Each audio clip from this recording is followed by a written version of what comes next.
Fala galera, sejam muito bem-vindos a mais um vídeo aqui no canal. Como é que vocês estão? Estão bem? Ó, videozinho brabo para desmistificar de vez o seu grande problema na matemática. Eu sei que log é um grande problema, mas eu acredito muito que a análise combinatória seja um problema tão grande quanto para você, tá? Se você procurou esse vídeo, você resolveu entrar nesse vídeo, provavelmente você está querendo uma luz. Eu vou tentar te ajudar da melhor forma possível. Se você não sair desse vídeo com uma outra visão sobre análise combinatória, então, sei lá, beleza? Então, antes de qualquer coisa, não deixa de se inscrever aqui no canal, deixa aquele likezinho, que a aula vai ser braba, eu tenho certeza que tu vai gostar, beleza? E comenta aqui qual é a próxima aula que você quer que eu faça, show? Tô sempre dando corda para vocês, tô sempre vendo. E não esquece de me seguir lá no Instagram, @mathmilitares, é lá que eu coloco tudo com antecedência, aviso tudo sobre vídeo, live, essas coisas, beleza?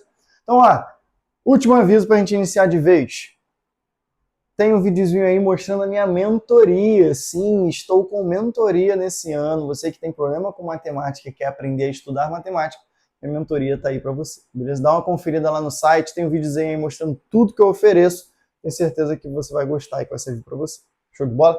Então, sem muita enrolação, bora lá. A tal da análise combinatória, de que forma que isso aqui consegue me complicar. O que é análise combinatória? Gente, análise combinatória nada mais é do que um campo na matemática que estuda o total de formas diferentes que uma determinada situação pode acontecer. Tá? Falei muito bonito, né? O que eu quero dizer? Imagina que existe uma situação que tem diferentes resultados, que você nunca sabe qual é o resultado que aquela situação vai te dar, porque existem diferentes. Pensou no dado, tenho certeza disso, né? O dado ele tem 6 faces, a gente usa muito ele em jogos de tabuleiro, porque é um objeto de sorte, você não sabe qual número que vai cair. Você pega o dado, joga o dado, pode ser que caia o número 1, número 2, número 3, número 4, número 5, número 6, exatamente. Isso se trata de análise combinatória. Se eu chegar para você e te perguntar de quantas formas diferentes esse dado pode te dar um número, isso é análise combinatória. Você vai jogar 2 dados, de quantas formas diferentes pode cair 2 números? Isso é análise combinatória. É aí que a análise combinatória entra na nossa vida, tá? A gente nem sabe que usa ela, mas na verdade está usando. Então, qual é a ideia? Eu falo para você que a análise combinatória é um campo da matemática que estuda eventos. Vou botar um campo da mate que estuda eventos. Eventos que eu vou chamar de eventos aleatórios.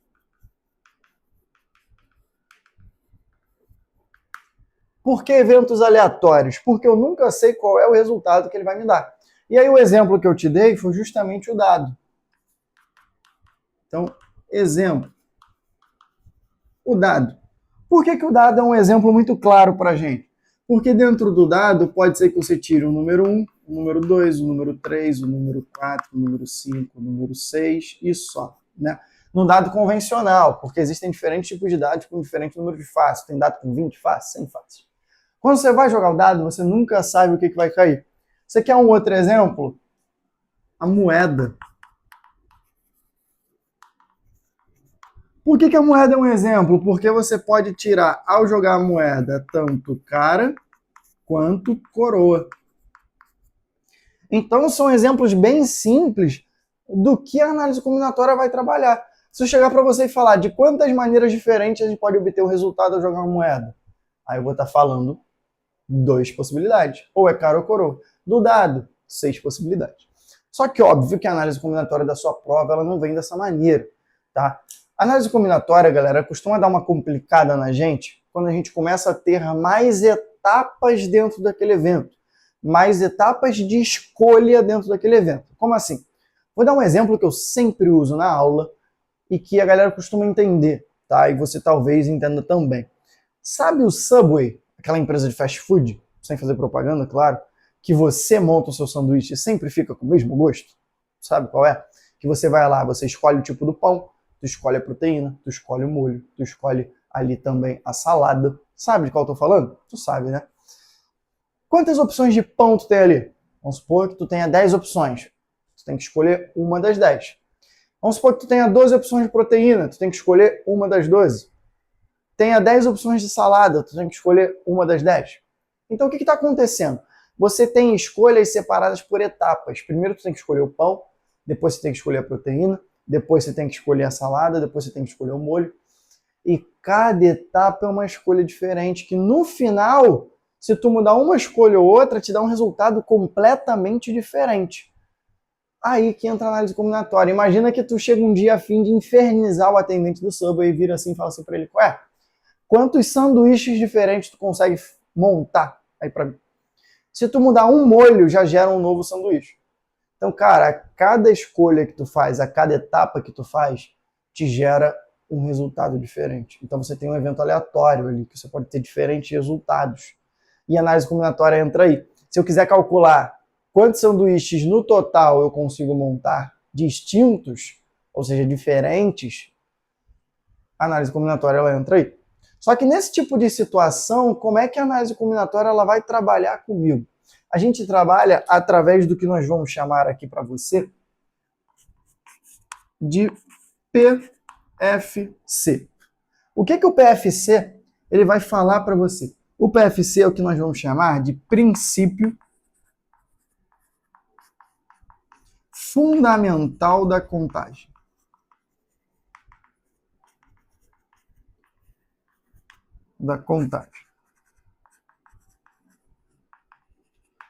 O princípio fundamental da contagem, mais conhecido como PFC, ele é utilizado em situações do tipo essa que eu falei, quando nós temos diferentes etapas de escolha. E eu vou te mostrar isso visualmente para você entender, beleza? Vamos supor que eu vou sair, vou me arrumar, aí eu vou gravar um Arrume-se Comigo. Não que eu faça isso. Mas aí eu vou ter lá à minha disposição duas camisas. Camisa 1, camisa 2. E vou ter 3 bermudas. Bermuda 1, bermuda 2 e bermuda 3. Vamos supor que eu tenha isso. De quantas formas diferentes eu posso me arrumar perante isso aqui? Eu posso escolher a camisa 1 com a bermuda 1, posso escolher a camisa 1 com a bermuda 2 ou a camisa 1 com a bermuda 3. Então, C1B1, C1B2, C1B3. Ou então eu poderia escolher a camisa 2 com a bermuda 1, ou a camisa 2 com a bermuda 2, ou a camisa 2 com a bermuda 3. Então, camisa 2B1, camisa 2B2, camisa 2B3. Desse jeito. Ao todo, quantas formas diferentes eu vou ter de me arrumar? 6 formas. 3 aqui que eu botei de verde e 3 que eu coloquei de laranja, certo? Só que eu conseguiria prever isso através do PFC antes mesmo de eu ficar colocando cada uma delas, porque imagina se eu tivesse mais uma etapa. Se eu chegasse e colocasse aqui 4 opções de tênis, aí eu tivesse que fazer cada uma dessas ligações aqui para eu saber uma opção que eu posso. Camisa 1, bermuda 1, tênis 1, camisa 1, bermuda 1, tênis 2, camisa 1, bermuda 1, tênis 3, a gente ia ficar até amanhã.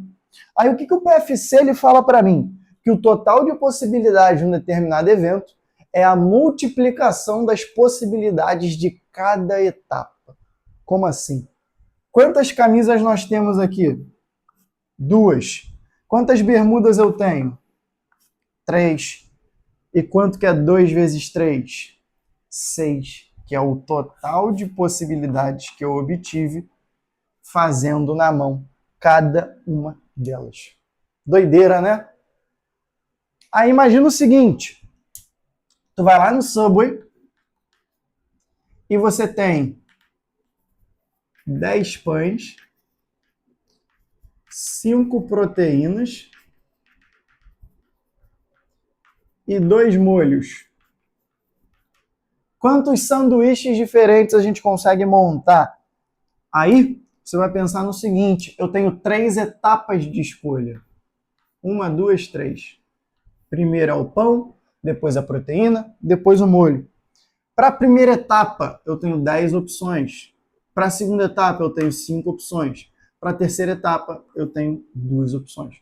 Totalizando assim para mim, 10 vezes 5 vezes 2 100 opções diferentes de molho, de pão, para a gente montar.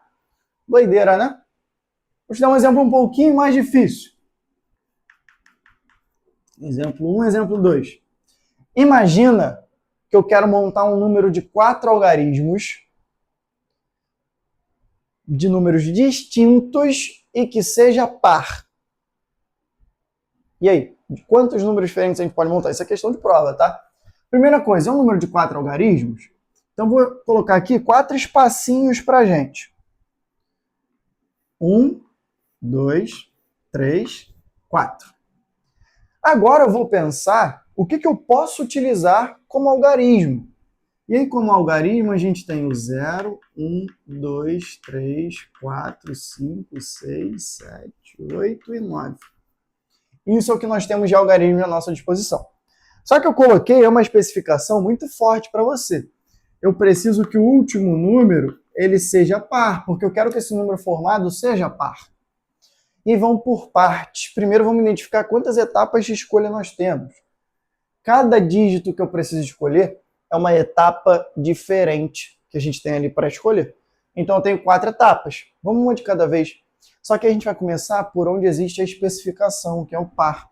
Eu vou olhar ali para os meus dígitos disponíveis e vou ver quais deles, que quando eu colocar aqui na última posição, vai tornar um número par. Então o 0 entra, o 2 entra, o 4 entra, o 6 entra e o 8 entra. Beleza? Tranquilo? Então eu tenho 5 possibilidades de números que pode ser colocado ali. Então vou escrever 5. Só que aí eu te avisei que eu quero montar números distintos.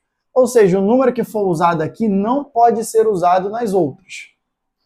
Dito isso, das 10 possibilidades que eu tenho, agora eu só tenho 9 disponível para a próxima posição. Tranquilão? Tá. Então vamos para cá para o início. Tenho 9 opções disponíveis para cá. Olha a pegadinha. Eu posso colocar o número 0 aqui na frente? Se eu colocar o 0 na frente, ele vai continuar sendo um número de 4 algarismos? Não vai. Então aqui, na verdade, eu não tenho 9 opções, eu tenho 8. Tranquilo? Vamos para o próximo. Eu tinha 10 números. Usei um aqui, usei outro aqui. Quantos sobram disponíveis para mim? 8. Usei mais um. Quantos sobram? 7. E aí a multiplicação disso aqui é que vai dar o nosso resultado, o total de números disponíveis aí pra gente, beleza? Isso vai dar 64 vezes 35, né? Isso é 64 vezes 35, 64 vezes 3 é 180 com 12, 192. 192 com mais um 0 e mais 32. Isso vai dar 1952, não é? Não, não é isso não. Errei conta. Calma. Calma. Viajei. É 320 aqui. Marolei. Calma. Tu tá nervoso. Calma. Teremos então 2.240. Desse jeitinho. Teremos então 2.240 resultados possíveis aí.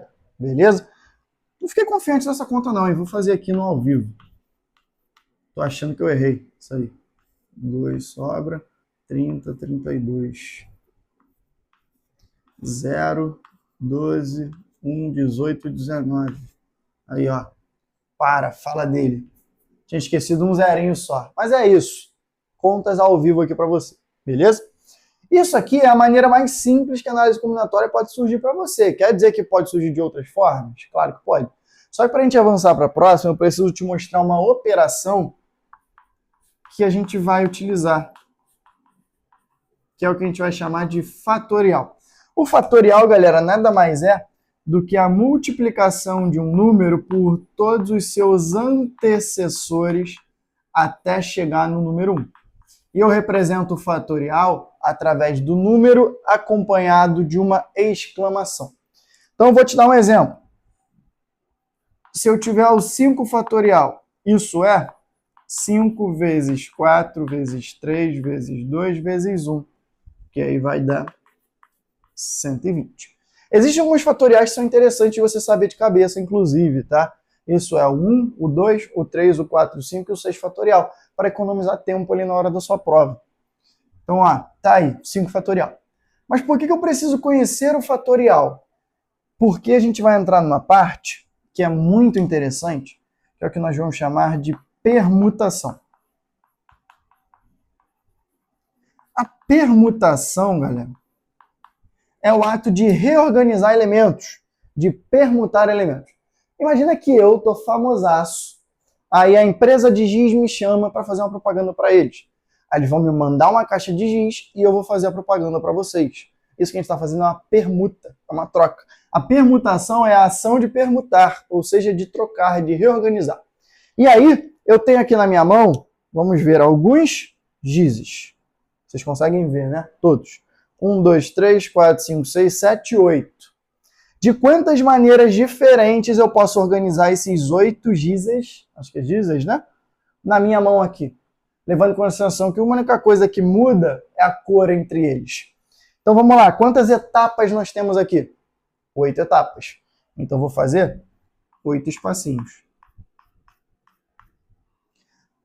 Para a primeira possibilidade, quantos gizes nós temos à disposição?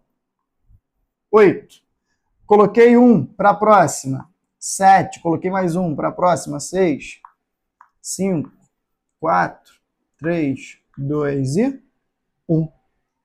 Pronto. Eu vou multiplicar isso tudo e vai me dar o total de forma diferente que eu tenho que organizar esses gizes.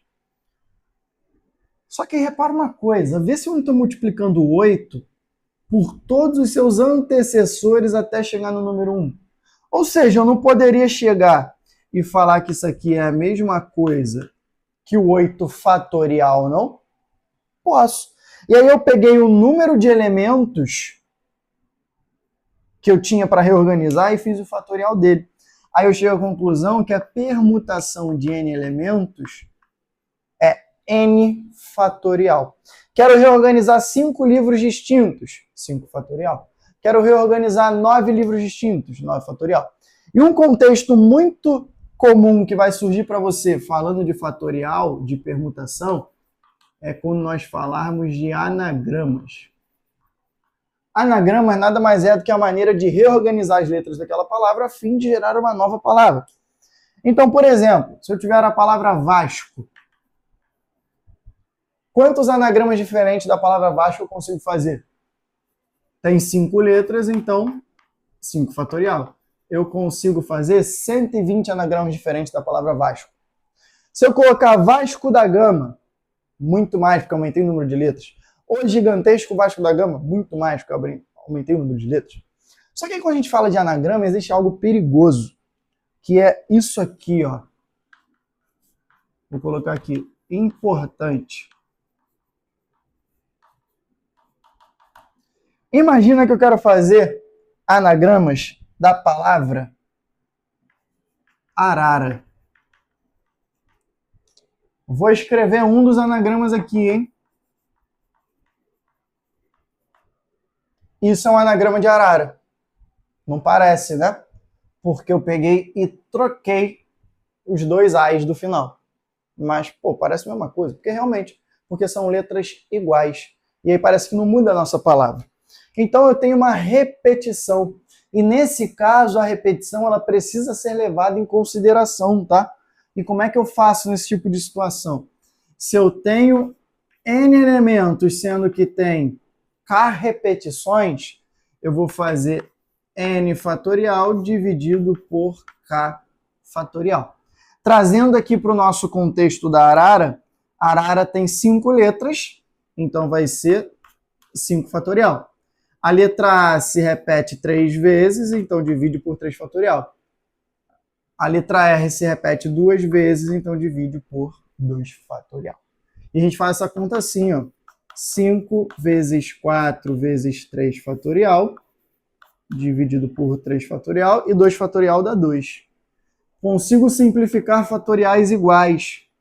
5 vezes 4 dá 20, dividido por 2, 10. Ou seja, a palavra arara só possui 10 anagramas diferentes, beleza? Tá ficando bonito, né? Já vai tirando um printzinho aí, porque tá ficando maneiro.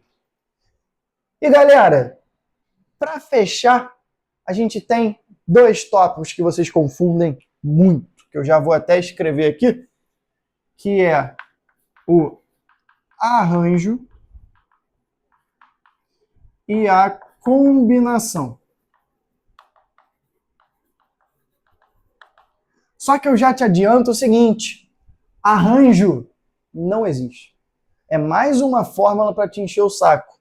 O arranjo e a combinação são tipos de reorganização, são tipos de formas da gente reorganizar elementos, só que não sendo todos os elementos. A permutação, a gente também reorganiza elementos, só que a gente está reorganizando todos os elementos que estão à nossa disposição. No arranjo e na combinação, eu não vou reorganizar todos, eu vou reorganizar só uma parte. Imagina que eu tenho 8 gizes. De quantas formas diferentes eu posso organizar 5 deles? Então, ó, eu já restringi, eu não estou mais trabalhando com todos. E aí você muito provavelmente já escutou o seu professor te falando uma coisa que eu vou falar agora, mas eu quero te mostrar que isso é só um adendo, que você não tem que se prender a isso. Qual é a diferença entre arranjo e combinação? Muito provavelmente tu escutou assim. Arranjo, a ordem importa. E combinação, a ordem não importa. Muito provavelmente tu já escutou isso. Só que eu quero te trazer um outro olhar sobre essas situações aqui. Cara, a gente vai trabalhar com arranjo sempre que nós definirmos posições, títulos, cargos e etc. Sempre que eu for escolher algo específico, eu vou trabalhar com um arranjo. Agora, sempre que eu for escolher duplas, times, equipes, grupos, comissões, aí eu vou trabalhar com a combinação. Porque pensa comigo, vou te dar um exemplo muito claro. Estamos em ano de eleição, 2026 que eu estou gravando. Aí, toda eleição é concorrida por um presidente e vice-presidente. Se eu chego lá, num partido político, e falo assim, eu preciso escolher 2 pessoas para compor a minha chapa. Beleza, vai me dar 2 pessoas. Agora, se eu chego e falo assim, eu preciso de 2 pessoas, uma para ser vice e outra para ser presidente. É a mesma coisa? Cara, não é. Vou te trazer um exemplo muito melhor agora que tu vai entender. O Vasco da Gama, nesse momento, que eu estou gravando o vídeo, a gente acabou de vender o Ryan e o Verratti. Então estamos com 2 posições no ataque vagas, uma é centroavante e outra é ponta. Aí o senhor Fernando Diniz vai chegar no elenco do Vasco com seus 23 pseudos atletas, né? Vai falar assim, rapaziada, preciso de 2 para compor uma dupla de ataque. Vai escolher 2. Agora, se ele chegar assim, rapaziada, preciso de 2, um para ser centroavante e um para ser ponta direita. Tu entende que são pedidas diferentes? E é nisso que tu tem que se ligar na hora da sua questão. A maneira que está sendo colocado para você no enunciado faz total diferença. É aí que você percebe se a ordem ela vai importar ou não vai importar. Porque arranjo, galera, na verdade, é PFC. Porque se eu chegar para você e falar, tenho 10 atletas, de quantas formas diferentes eu posso escolher um centroavante e um ponta? Então, 2 tracinhos, 10 vezes 9, 90. Pronto. Agora, se eu quero uma dupla, imagina o seguinte, eu quero formar uma dupla, não quero formar um número, eu quero formar uma dupla com os números. Se eu escolher o 2 e o 5, e eu escolher o 5 e o 2, faz diferença? Não faz, é uma dupla de 2 números, 2 e 5, 5 e 2. Agora, eu quero formar um número com 2 algarismos. Se eu escolher o 2 e o 5, eu formo 25. Se eu escolher o 5 e o 2, eu formo 52. É completamente diferente. E aí, como é que eu calculo o arranjo? O arranjo, meus queridos, um arranjo de n elementos escolhe P é n fatorial sobre n menos P fatorial. Essa é a formulazinha. Se eu fosse aplicar aqui 10 fatorial sobre 10 menos 2 fatorial, que aí dá 8, né? O 10 fatorial é 10 vezes 9 vezes 8 fatorial. Cortei e vê se não deu a mesma coisa que eu encontrei ali no PFC. Deu, né? Exatamente igual. E a combinação de n escolhe P é n fatorial sobre n menos P fatorial vezes P fatorial. É a maneira. Se eu quisesse escolher uma dupla dentro dos 10 que nós temos ali, eu faria da seguinte forma. 10 fatorial sobre 10 menos 2, 8 fatorial, vezes 2 fatorial. Que aí vai dar exatamente a metade disso aqui. E aí sabe por que que tem esse P fatorial aqui aparecendo a mais em relação à fórmula do arranjo? Porque esse P fatorial é para tirar a repetição dos P elementos. Se eu for escolher uma dupla, eu vou ter duas duplas iguais. A e B, B e A. Então eu divido por 2 fatorial. Se eu for escolher trio, eu vou ter trios iguais. ABC, ACB, BAC, BCA, CAB, CBA. É tudo a mesma coisa. Então eu pego e tiro 3 fatorial. Sabe quanto que é o 3 fatorial? 6. E eu falei 6 números aqui. Então esse P nada mais é do que para tirar a repetição quando a ordem não importa pra gente. Tá? E aí, galera, resumão brabo de análise combinatória aqui para você. Deixa eu apagar algumas coisinhas para o teu print ficar bonito. Arrumei esse apagador aqui. Ainda não decidi se eu gostei dele ou não gostei. Estou analisando. Pronto. Tira um printzão brabo aí, que eu acho que ficou maneirinho. Beleza? Rapaziada, tranquilo? Deu para acompanhar de boa? Deu? Vou deixar aqui embaixo uma listinha de análise combinatória para você, tranquilão? Qualquer coisa estou à disposição, só dá um alô lá no Instagram, @mefmilitares, me segue lá. Não esquece de se inscrever, meu bebê. Deixa o like, tenho certeza que tu gostou, tá? Se inscreve. Pode ser? Show? Comenta aí qual é o próximo assunto que tu quer ver aqui. Tranquilão? Então, rapaziada, um prazer enorme falar disso aqui com você. Óbvio que existem inúmeros aprofundamentos dessa matéria. Deu uma gaguejada braba agora, né? Mas isso aqui é a base que você precisa para conseguir aprofundar. Você precisa primeiro definir cada ponto desse, estabelecer bem feito, entender o que é um PFC, o que é um fatorial, um anagrama, arranjo, combinação, uma permutação, fazer bastante exercício de cada tópico desse para, enfim, você conseguir avançar. Claro que isso aqui não é uma aula avançada, é só para você adquirir sua base, beleza? Tranquilão? Mas é o suficiente para você fazer a listinha que eu vou deixar aí para você. Então, rapaziada, sempre um prazer imenso e valeu!